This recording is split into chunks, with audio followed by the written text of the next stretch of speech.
for me, I want our response to be about focusing on our own responsibility, our own resistance. So instead of focusing on whether we do or don't condemn or condone armed resistance, or, you know, certain forms of armed resistance and others are atrocious, you know, those are, I want to focus on the resistance that will make a difference for us here. Is this is my armed resistor, actually. Right here. I'm going to tell you what. There's a floofy cat in the background. Is that we need to finally stop U.S. aid in the form of billions of dollars, weapons, diplomatic cover now. Yes. We have to finally, like, everybody has to get on board with that. That is the only thing that we can do to get this blood off our hands. Absolutely. And I know, and I think even even before an end to occupation, you can even just agree, hey, could we not keep on funding like the Israeli military to the tune of whatever, $5 billion a year? That's the only way we're going to even get close to getting Israel to finally have to adhere to international law, human decency, democratic, you know, principles, any of it. And I think that's the thing, is like, for me, because I'm not right now, like I said, kind of certain people will come last kicking and screaming, and I'm not trying to spend too much time debating Zionists, right? But I am concerned about the health and strength and strategic impact of our movements for social justice and for human rights and for self-determination, from all the occupied places, from Ukraine to Kashmir, which is going through like such a parallel experience of an insane occupation, from India and Gaza. And so for me, we can think about how, you know, progressive folks in the north of Ireland had to negotiate the justness of their cause, while sometimes the IRA carried out violent, you know, acts. There was always armed resistance as part of the struggle to end apartheid in South Africa. There has always been multiple forms of resistance in this country by the indigenous and formerly enslaved folks here. And so people are forced to take up arms to protect themselves and their families, and to try to get out of the prisons that they're put in, like Gaza.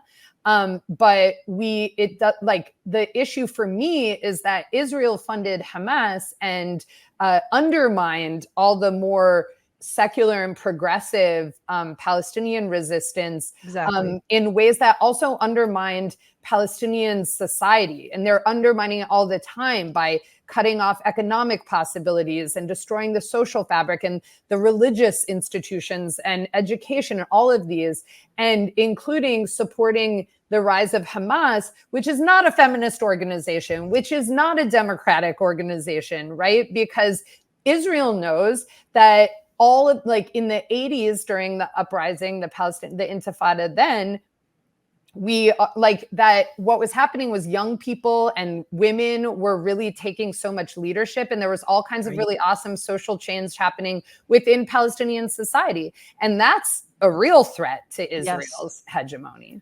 Right. Because, they can't say, oh, look, they're so backwards.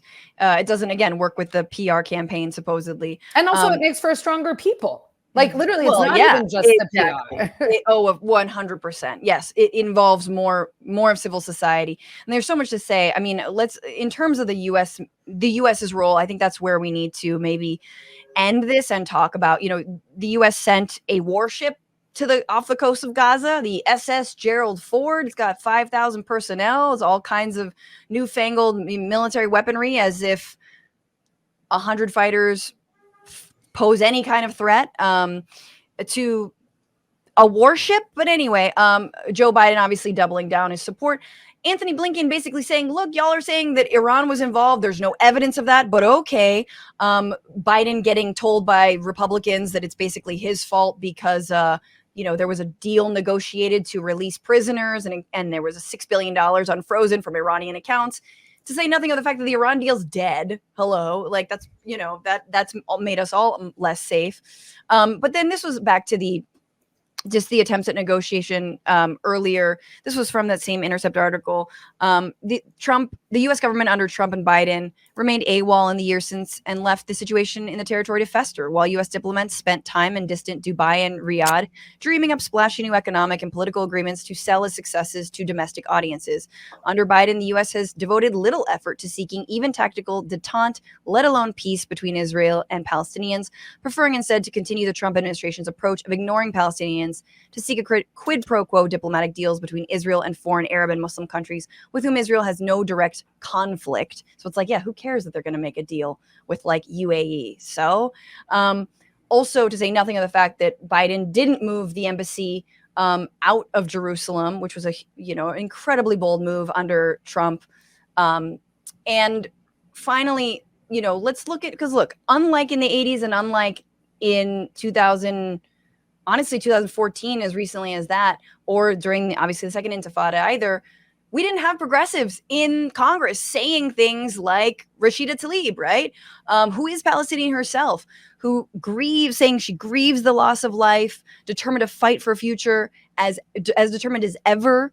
The path must include lifting the blockade on Gaza, ending the occupation, dismantling the dehumanizing apartheid system, on and on and on, echoed by Cori Bush. By the way, not Muslim, not Palestinian, just fucking amazing, who again talks about we must focus on a just and lasting peace that creates safety for everyone. We must stop the U.S. government support for Israeli military occupation and apartheid. I mean, they are getting destroyed over these very basic things that we've been calling for, civil society in Palestine, Israel, and here have been calling for so many decades. But where do we go? Where do we go from here? Some parting words, Aura. Leave us with some thoughts on, maybe it is like calling their offices and supporting them, or asking why don't you talk about U.S. aid? Like, why do you feel like this is where we all need to basically just put down our phones and focus on this military aid? Definitely, I feel like we should all probably just put down our phones, period. And also I do want to say that I'm grateful to y'all as kind of storytellers, of documenters, of news folks, of cultural workers. And also we need that. And also I just really hope we can all remember that posting on Instagram does not equal action. It is debating people on Twitter is not how we're going to get free. It's like there's you have to figure out there's a time and place and give it, have boundaries around it and be like, this is the role that plays, but that is not actually the revolution. And so I think that, one, there have been people working to end U.S. aid for decades and decades. I do think that there are really important organizing together happening, like in Atlanta against Cop City, with the community movement builders and their connection with like Adult Justice Project and NDN Collective, like all of these Black and Indigenous-led organizations fighting against the military-industrial complex and the police exchanges that happen with Israel. And speaking of land grabs, next episode, and every episode forever, sadly. And so I think that we need to all focus on ending U.S. aid, ramping up that pressure, and doing it in coalition and in solidarity, because we have the same enemies. It is the same corporations that are benefiting from the arms, industry. It is the same political leaders. It is the same cops training each other, all of this. And so we really do need to focus our activism and our voices on divesting from Israel, period. And doing that, like I'm saying, in partnership with all of the Indigenous and Black and Brown led organizations and movements here on this stolen land, so that who are working for reparations and for redistribution of these resources and of this power. So I think that is really the key thing. Also, especially because we need to fight the political ghettoization of the Palestinian struggle. Yes, this is not about like the more that Zionists are able to successfully isolate this and make it seem like it's a Jew versus Arab, which also, of course, erases all of the Arab Jews.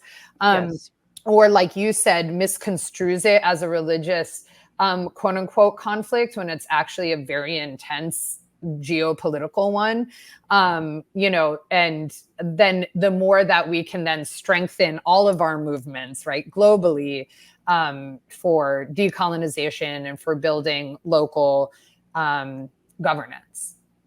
I mean, and you've walked that walk as having helped organize the first indigenous delegation from the United States, one settler colony to the occupied territories back in the day.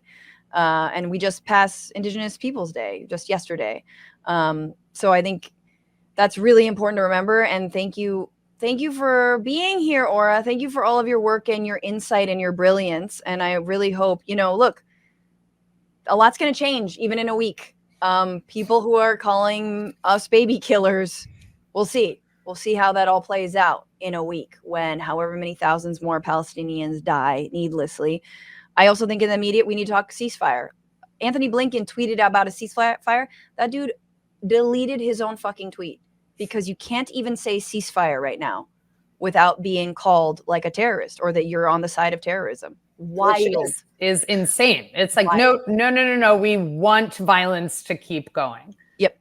What's going on, Frantifa? If you haven't already, subscribe to this channel right now. Hit that button. And also, you can become a patron and support the show every single week. Get access to bonus episodes and exclusive merchandise. Patreon.com/Bitchuation Room. Do it.